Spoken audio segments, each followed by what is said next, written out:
say the largest obstacle that I had with the program initially was cooking. I'm just up until the program, I was a basic cook. I kind of cooked the things I knew from growing up, and Betty Crocker, not to put down Betty Crocker, but, very basic, simple things that were sort of always routine. So I was afraid of some of these enlightened foods, and they seemed gourmet to me, and they seemed inaccessible for whatever reason. And organic seemed sort of out there. But Elise made everything so understandable, so logical. She made the grocery aisle come alive. She made the labels understandable. She made farmer markets accessible to me. It's become a joy of my life and a joy to others that are with me, because not only am I using Elise's techniques and recipes, but I've started branching out on my own and making up some of my own concoctions, and it's just been fun, and I really enjoy it. Well, kind of to go along with that, I am not a cook. Well, I should say that. I was not a cook at all. I was the cereal and yogurt kind of person.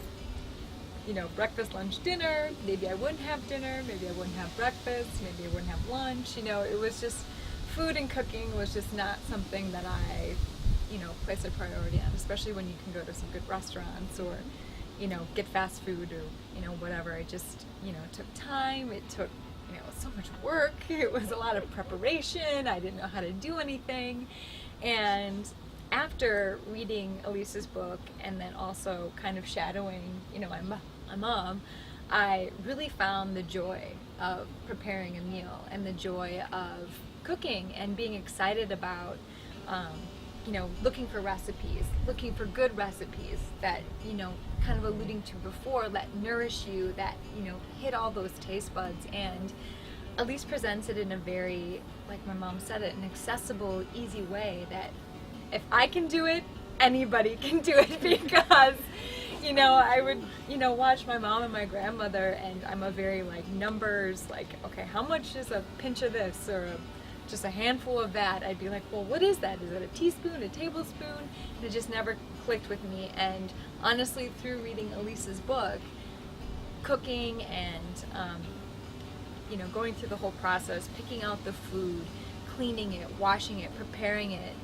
it became a joy, and it became something that, I find fun, and I find something that, we can kind of enjoy together now, because we're enjoying the same foods and we know why they're good for us, and we get excited about quinoa and vegetables, and just, it's so true, just the colors and the flavors, they just kind of explode and come out in your mouth, and it's awesome. It's amazing. Yeah, that's one of the things that had to happen for me, is the recipes have to taste good. And the cooking has to taste good. And my husband even said, I wouldn't go along with this, I wouldn't do any of this, but everything you do tastes good. So it has to taste good, and I'm a busy mom. I have my own business. I love to write too. And if it wasn't easy, if I couldn't find easy ways to make healthy food taste good, this wouldn't be possible. This wouldn't happen. And I really did my best to pass that along to my students, is that it doesn't have to be hard to eat healthy. It can be easy, and it doesn't have to taste like cardboard to eat healthy. I mean, healthy food tastes delicious. And I think I hopefully successfully did that with them.